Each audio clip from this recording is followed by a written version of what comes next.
receivership under the Ashcroft Allied Company, Waterloo Investments Holding Limited, which has failed to convince the National Environmental Appraisal Committee and the Department of Environment to give them clearance to carry out their cruise terminal and bulk cargo development project.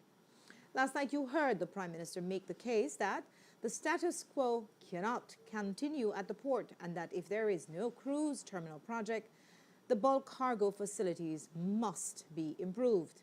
As the PM put it, an investment must either be done by the receiver, a new set of investors, or possibly even a government administration in the future. So, when the press met up with the PM Sports Minister, Michelle Shabat, at another event, we asked how far the government has progressed in its deliberations about the port.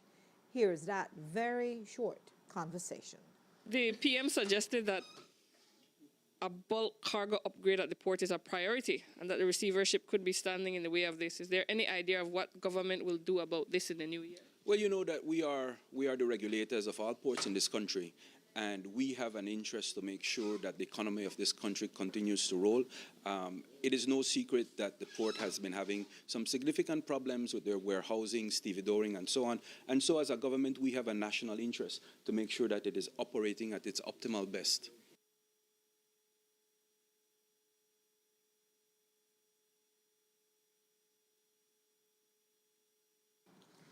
And while the state of stasis at the port of Belize, which is the country's sovereign port, is causing some concern in Belmopan, that stalled expansion of their bulk cargo facility is inextricably linked to the proposed establishment of a cruise port terminal, which the National Environmental Appraisal Committee has rejected.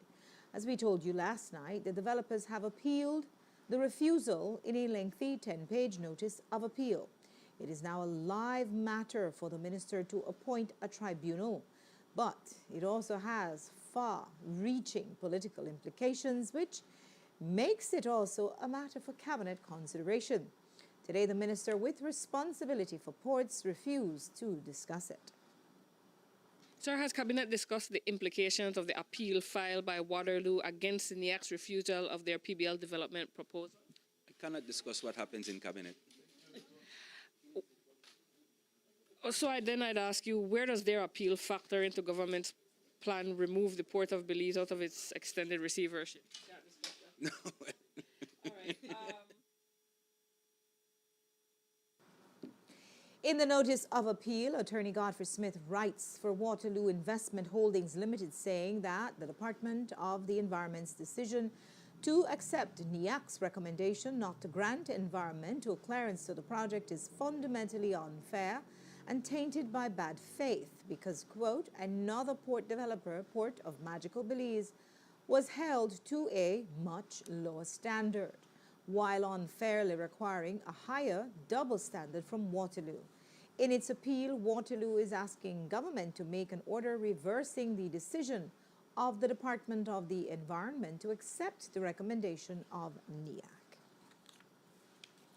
And in other news, last night we told you that 23-year-old Kyle Latchman was missing and his father, 62-year-old Emmert Flowers, had been murdered.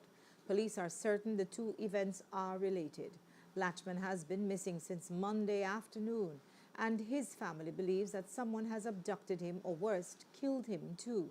Yesterday, his aunt explained that she knew her nephew got involved in illegal activities after he moved from the U.S. back to Belize. And she also knew that's why his father was targeted. However, she told us that she's hoping whoever has Latchman will let him go. My nephew is missing for the last 3 to 4 days, and I understand that he's supposed to got kidnapped, and whoever got him hold, I would ask for them to let him go, or I don't know. But they got him hostage and they turn around and kill my brother that don't have nothing to do with what my nephew do in Belize.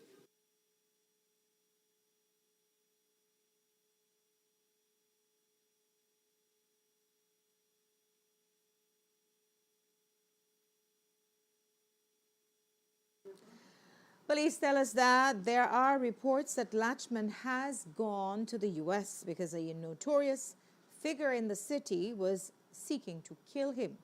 And another man is also still missing tonight. Akeem Augustine went to a party on Christmas Day and never returned home. His family has been trying to search for him, but up to now, those searches have been fruitless. If anyone has seen either of these men, they are asked to contact the nearest police station or call Crime Stoppers. And one man who was wanted for questioning in relation to the murder investigation is Ron Lee Petio.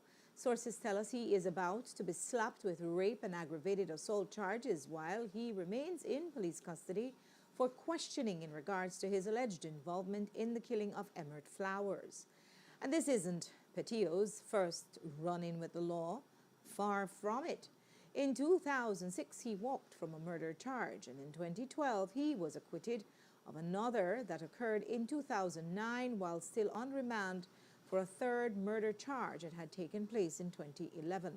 He was acquitted for that murder as well. In 2016, he was charged for another murder that happened in that same year but was set free once again in 2021.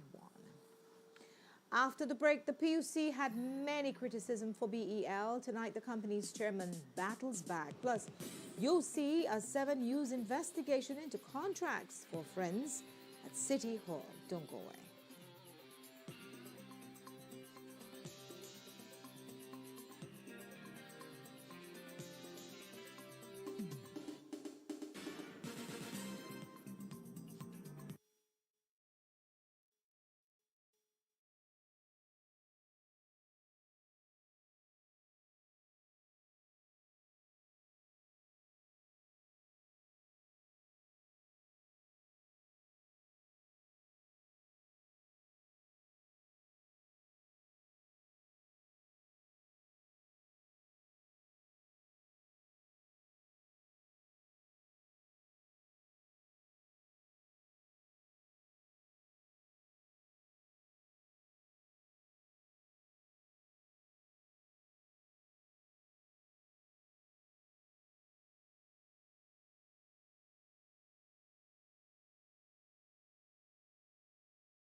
Belize, you're watching the Nation Station, Channel 7.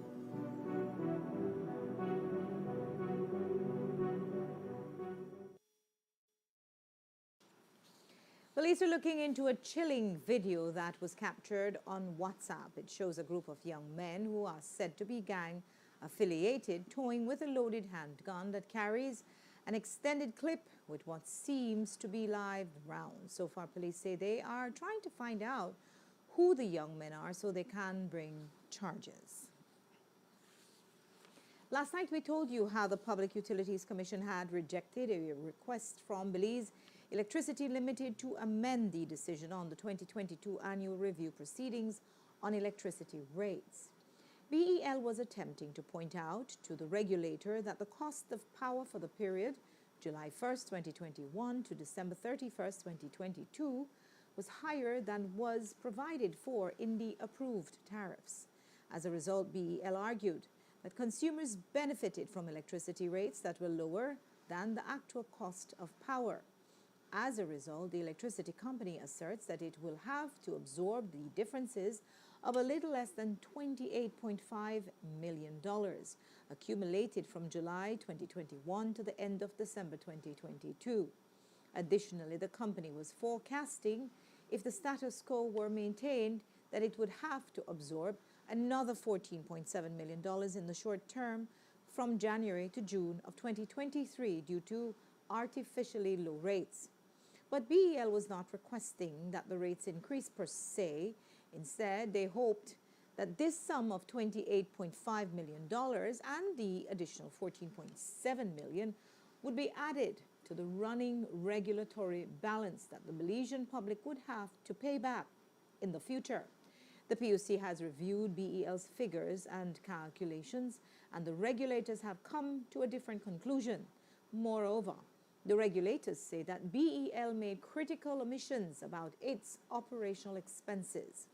But the most significant disagreement between the two sides is the calculations for the excess cost of power for the period July 2021 to June 2022. The formula BEL used puts the excess that consumers owe them at $26.4 million. The PUC says they used the wrong reference, cost of power. When the PUC implemented the necessary corrections, they determined the balance that consumers owe the utility company at just $4.4 million, a massive difference of opinion of $22 million. For these and other reasons, the PUC denied BEL's ARP amendment request and pointed out what they assert are other critical omissions of essential data that BEL failed to include in their submissions on electricity rates. This morning, we spoke with Andrew Marshall-Egg, the chairman of BEL's board of directors, via Zoom teleconference. He asserted that after reviewing the PUC's rationale for denying their application, they didn't find the regulators' reasoned arguments credible. Here's how the chairman criticized the PUC's decision as a reach for relevance rather than a cause for concern. Upon a review of it, we find none of the reasons to be credible. But I don't want to get into those numbers because what in fact happened during that year speaks for itself and speaks volumes. And that is, you will recall that during that period, PUC recommended that the rates be increased. And BEL insisted that they not be, that it was able to continue to provide power at those same rates, the reduced rates, for the period. And we in fact were able to. But not only were we able to do that, we also realized a moderate amount of profit in doing it, notwithstanding that the rates were not increased. That is not cause for criticism. That is cause for complimenting the achievement of BEL. But what comes from the PUC is not surprising. This fire and brimstone approach to regulation is well known to us. In fact, the heavy-handed approach is so often used, I think it's now completely lost its effect, its intended effect.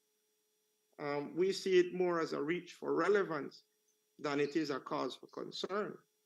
When we look at the actual calculations and the numbers, they say that we use the wrong reference cost of power. They say it should have been 0.2563 cents instead of 0.2254 cents. Again, we say that the use of the former rate is correct and is accords with historical practice. And if they want to change that now, it's a change in the methodology of the calculation, and they must justify it. During that extended conversation, Chairman Marshallek was also very aggrieved by the PUC's decision to chastise them at the end of the initial decision. He made the point that BL tried its best to look after the welfare of its customers by keeping the price stable. That then allowed consumers and the private sector to access electricity and not worry about fluctuating rates that should have been keeping pace with the volatility of oil prices on the world market. Here's that explanation. I don't want to get lost in that methodology because you'll get lost in that. Let the technocrats sort that out. The fact of the matter is that at the beginning of the period, they were saying that they needed to increase rates in order for us to supply electricity safely to consumers over that year plus. We have demonstrated that that is not the case. The rate need not have been increased. And it in fact was, we were able to maintain the low rates for that period and are still maintaining them now. And I must say that that's in the context of a global increase in electricity rates the world over. During the period April 2020 through April 2022, crude oil prices rose by 350%. 350%. Natural gas prices also rose significantly. And this knock-on effect is that electricity prices rose in some countries during that period by as much as 60%.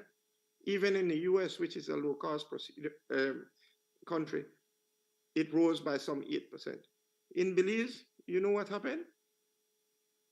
It decreased. And not only did it decrease, we were able to maintain that decrease and still turn a profit. That speaks for itself.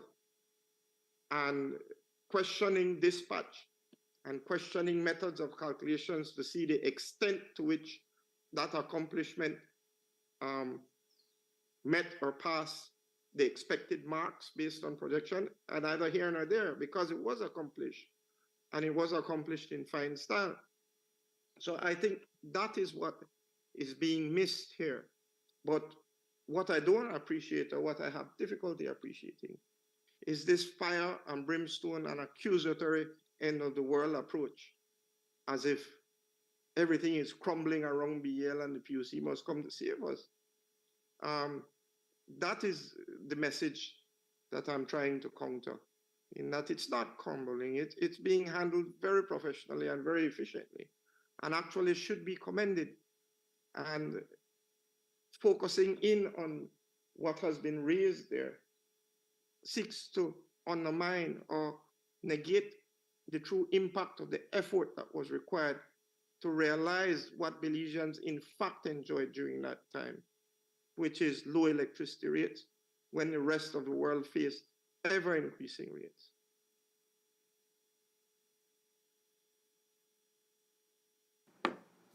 Tomorrow you'll hear the chairman explain that they didn't want to increase electricity rates because Belizean consumers have done their best to catch up with arrears accumulated during the COVID pandemic. A traffic warden employed at the Belize City Council and his girlfriend were in court today after they were busted with guns and drugs. 28-year-old Anthony Wagner and 25-year-old Vanessa Moriera were before Chief Magistrate Sharon Fraser this morning and was read 5 criminal offenses: 2 counts of kept firearm without a gun license, 1 count of kept ammunition without a license, 1 count of possession of a controlled drugs with intent to supply, and 1 count of possession of a controlled drug. They were found with 28 live rounds of ammunition and 2 magazines along with 181 grams of cannabis. The couple was represented by attorney Orson O.J. Elrington, and they both pleaded not guilty to all charges. Due to the nature of the offenses, bail was denied, and they were remanded until February 28th of 2023. However, their attorney was able to get their bail application filed by 2 this afternoon, and just before 5, Justice Ricardo Sancroft granted bail only to Moriera. Her bail was in the sum of $25,000 plus 2 sureties of $5,000 each. Wagner was remanded, and his bail application will continue next week, Tuesday. They are both due back on February 28th. A month ago, we learned that the Belize City Council had contracted Gel Quarry Company Limited to do some work in the city. At first glance, it seems like a routine contract award, but once we did our digging, we learned that the company was linked to Councillor Edmund Kwan. That then opened a Pandora's box, since it hasn't been the first time the council has used that company, and it also isn't the first time that there have been murmurings of the council award-related party contracts. And in the political world, this type of hustle is a side gig for politicians, and it is one of the most telling indicators that corruption may be rearing its head. Our team at 7 News decided to dig deeper into Gel Quarry's relationship with the City Council, and Courtney Menzies has this report.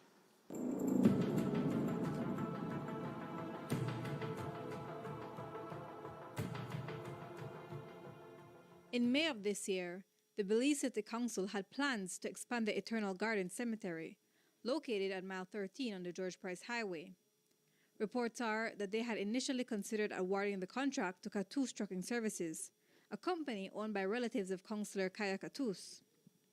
But awarding a contract to a related party is often a signpost for corruption. However, it is not something the mayor would completely disavow. So can you assure us that the contract won't end up in some very friendly or family-related person of the councillors, where you could have other people who may have a better bid? I can't assure you of that. No assurances from the mayor, but the councillor with responsibility for cemeteries was keenly aware of the conflict. I also expressed to the mayor that I don't want no shady-looking situation with this particular incident, because we know Catus Trucking is affiliated with a councillor, and we also have other bids that are associated to other councillors. I expressed to the mayor fully that the council cannot handle another political situation like that. So if it was left to me, none of those ones would have even be considered. And while information is that the contract did not ultimately go to Catus Trucking Services or Catus Construction Materials, there was another approved to one of those bids associated with other councillors that Novello spoke about. That's Gel Quarry Company Limited. This invoice shows that Gel Quarry was paid $45,373 for the project to expand the cemetery, and it's dated October 2021, 7 months after Councillor Edmund Kwan was voted into office. And these company documents lodged at the company's registry show that Kwan was listed as a director, along with Gilberto Gallego and Luisito Sosa, whose initials collectively spell out GEL. In addition, Gel Quarry's Facebook page puts its headquarters at the same location as Kwan's trading center, which is Kwan's family business. And on his LinkedIn, Kwan is listed as a manager for Gel Quarry Company, though he claimed he had lost the password to that account. But regardless of Kwan's titular or beneficial interests, the City Council has consistently used Gel Quarry services. Back in June 2020, the company was contracted to do work in Lake Independence. Granted, Kwan was not a councillor at that time, but even after he joined the council, the contracts kept on coming. How many? We wanted to find out, so we sent a Freedom of Information request to the council on December 7th, requesting all contracts that had been awarded to them since Councillor Kwan took office in March of 2021. In response, the council had their attorney, William A. Lindo, whom we note is the brother of the city administrator, Stephanie Lindo Garbot, write back saying, quote, "The council has instructed us to say that it will grant access to the contract it has entered with Gel Quarry Co. Limited at a mutually convenient date and time," end quote. The letter was dated December 20th, and on December 22nd, 7 News wrote back saying that we were prepared to view the document on that same day or any time this week. We also asked for clarification on what Lindo referred to as the contract, since we have knowledge that more than one had been awarded. Since then, we have yet to receive a response from them, and as such, have not been given access to view any of the contracts.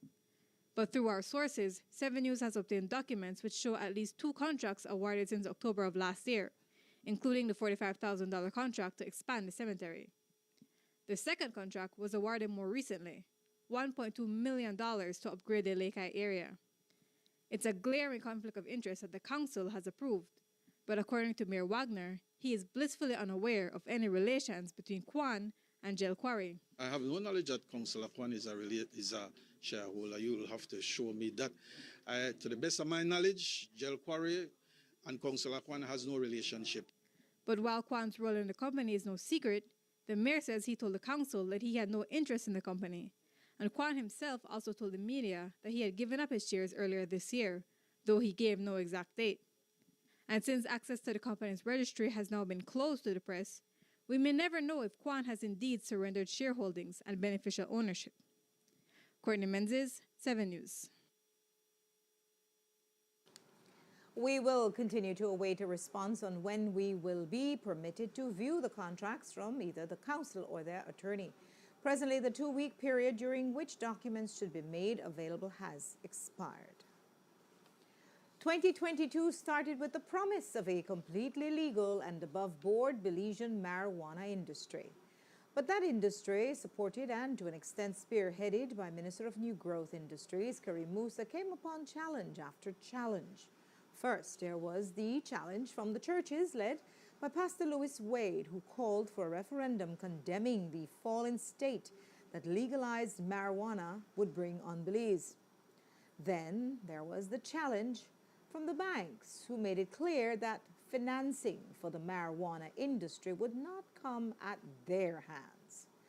And at the end of a year that started with so much hope, we asked Karim Musa about the disappointment he feels at his dashed hopes for Belize as a regional pioneer in ganja. Here's what he said. Would you have expected that by the end of 2022, marijuana would have been fully legal in Belize and that we would be witnessing a nascent industry? And as we end the year, is this a disappointment for your ministry?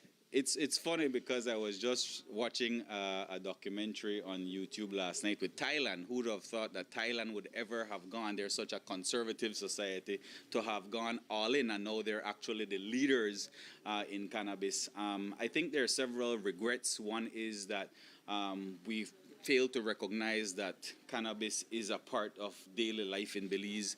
A lot of these murders are because of the cannabis trade, the illegal cannabis trade, and that's one of the things we were trying to counter with the legislation, is to have the regulations in place. And of course, it's a billion-dollar industry. Unfortunately, the window is closing in because everywhere around us is now moving in the direction of legalization. We could have been the pioneers and leaders in this region. So in that way, it is regrettable, but at the same time, the people must have their say in a referendum. I'm confident that when a referendum is called, that the yes vote for the legalization of something that's already legal will pass. It only makes sense because, like I said, it's already legal for you to have 10 grams on you, just no way for you to legally acquire it. So it just really makes no sense at all. After the break, the UDP sounds the alarm on the redistricting process. The opposition says something shady is happening, and will tell you about the development of an app and a comic book to make the internet safer for kids. Don't go away.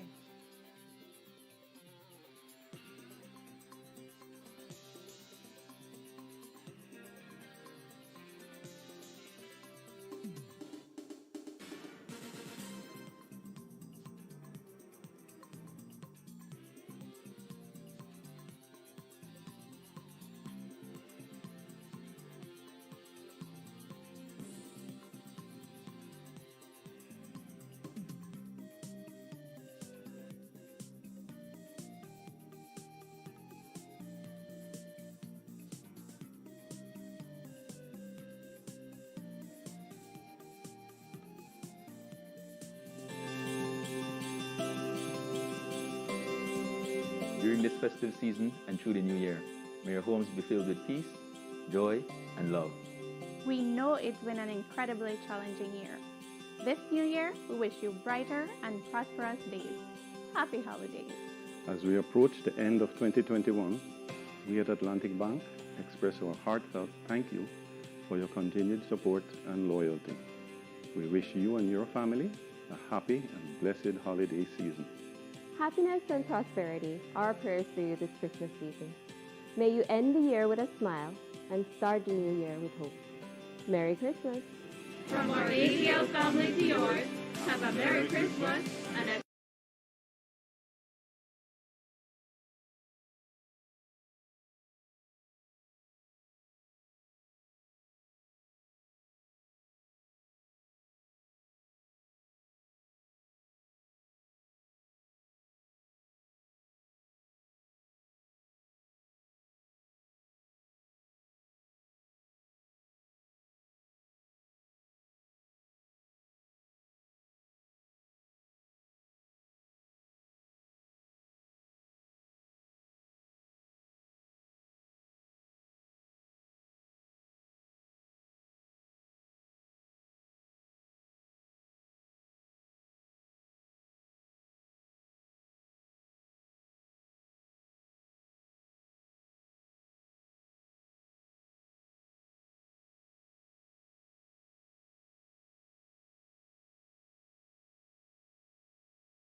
Belize, you're watching the Nation Station, Channel 7.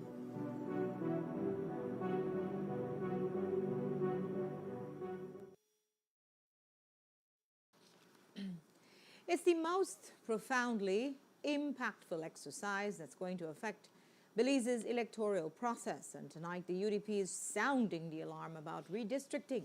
A late evening release points to what the party calls the shady, clandestine-like nature of this politically charged redistricting process, end quote.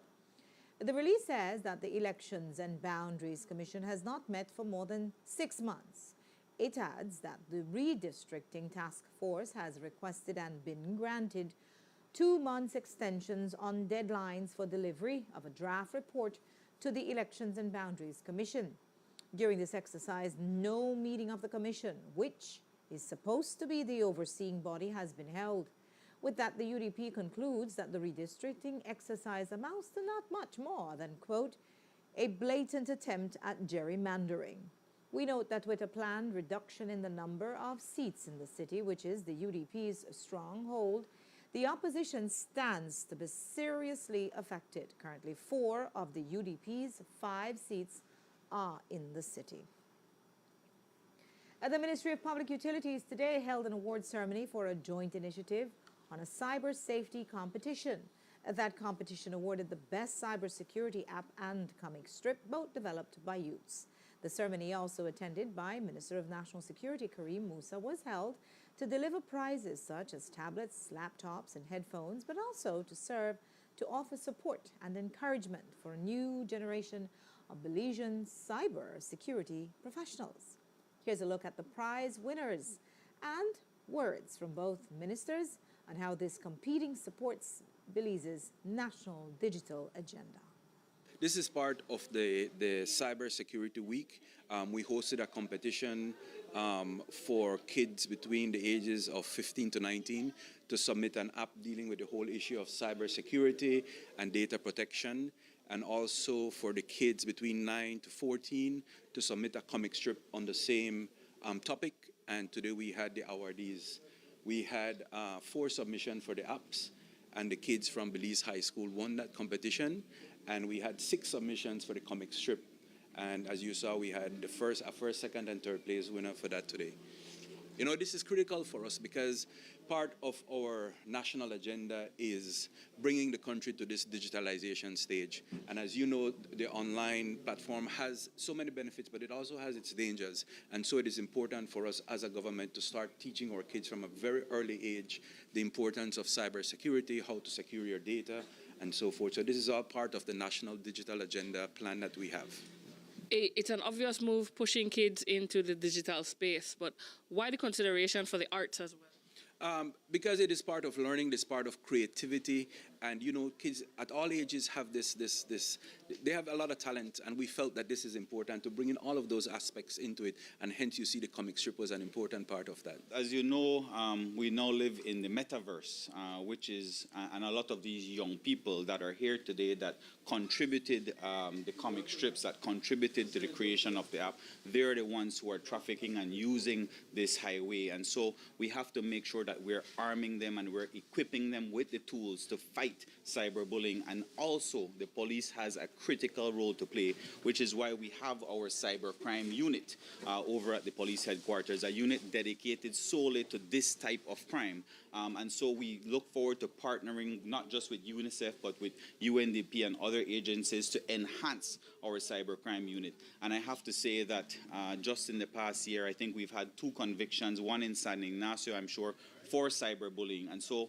what this type of event does, it creates the necessary awareness, because a lot of people aren't aware of the Cybercrime Act. They're not aware of the Data Protection Act. And so this definitely encourages those individuals to report instances of cyberbullying. And so I want to congratulate all our young people who participated in this event.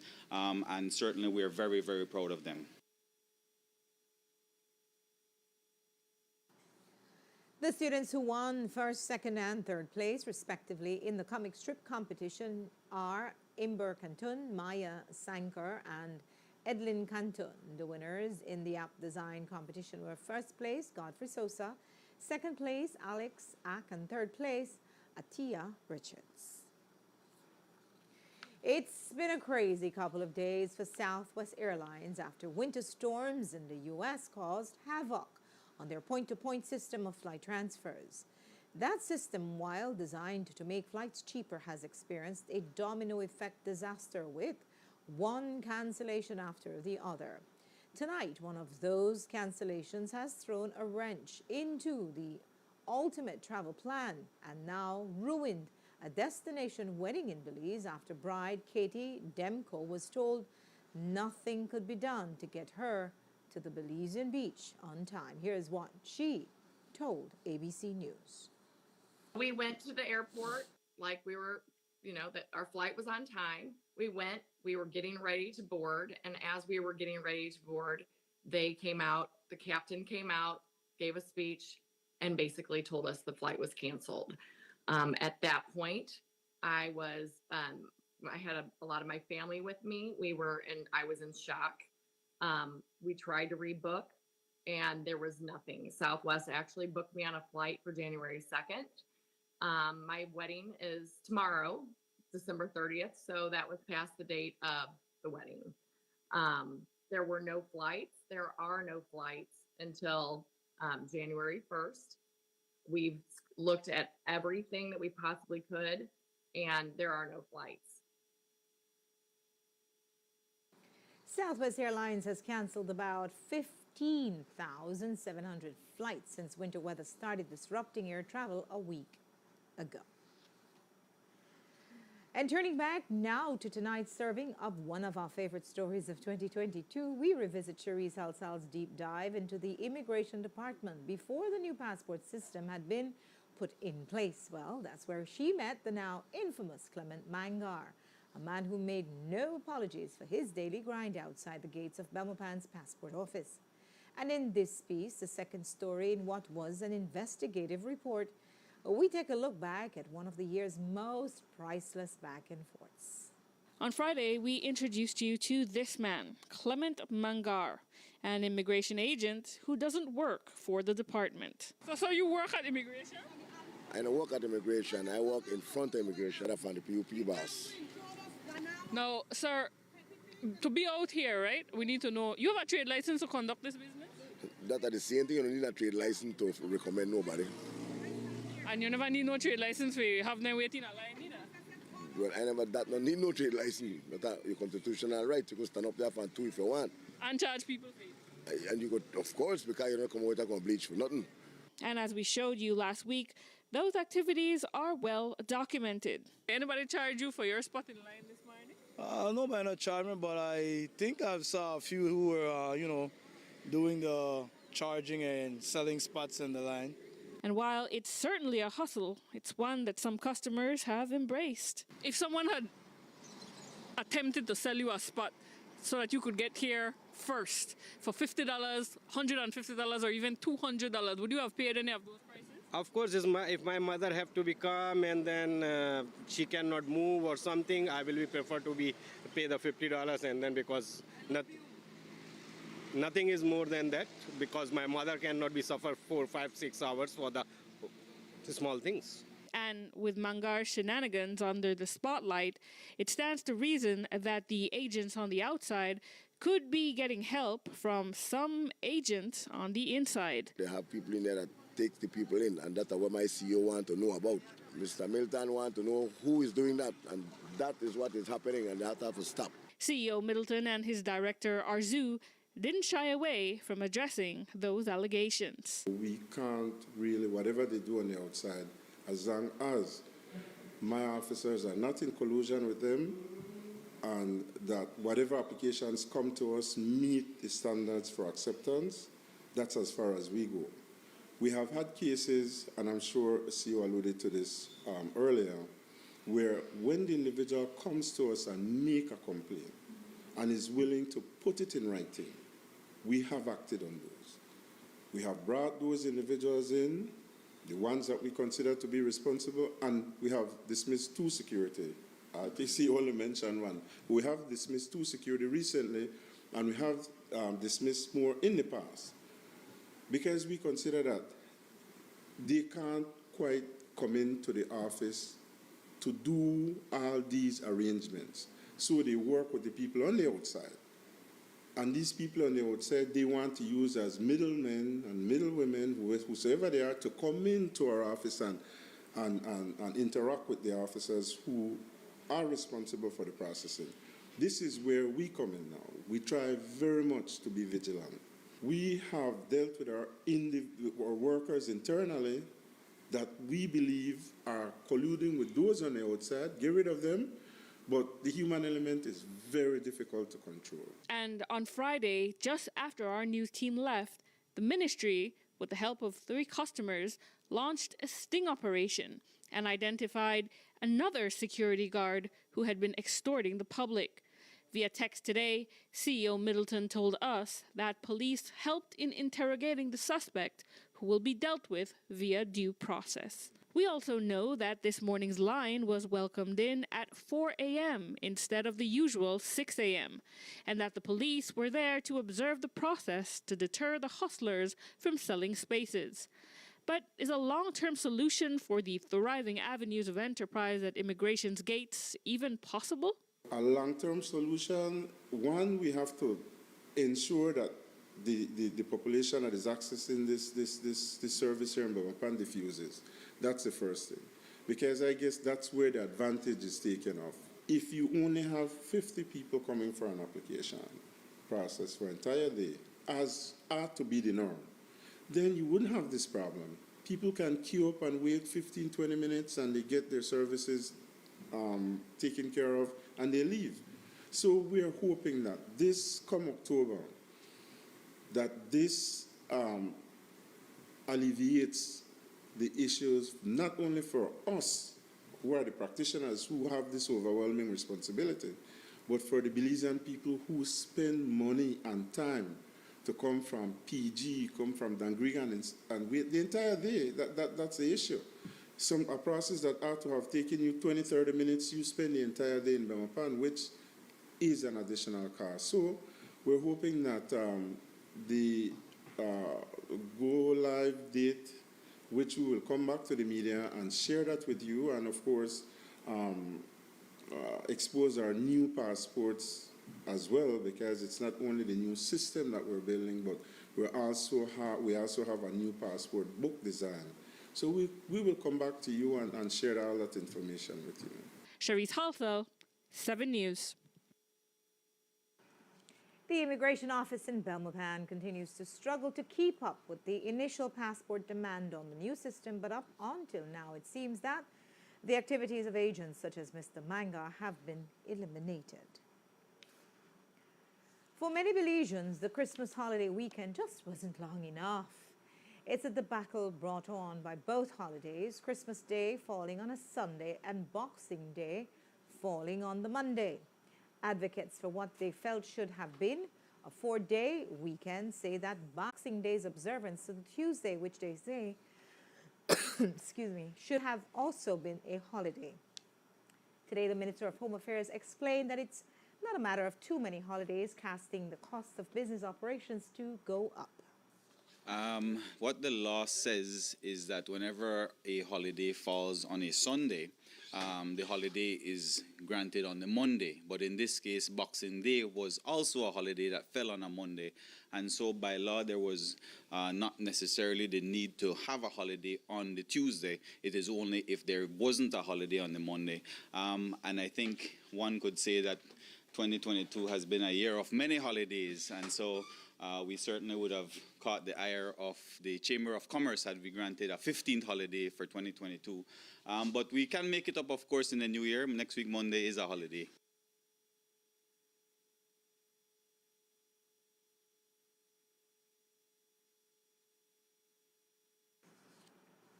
In 2023, there will be a 4-day weekend for the Christmas holiday. That's all we have for you for tonight. Thanks for watching. With your news, I'm Indira Craig. Remember, you can find a full transcript of the news at 7newsbelize.com and see streaming video on our Facebook and YouTube pages. I'll be off tomorrow, so I wish you the very best New Year's celebration, and I'll be seeing you back here in 2023. Please join Cherise Halsal tomorrow at 6 and on. Till then, have a great night.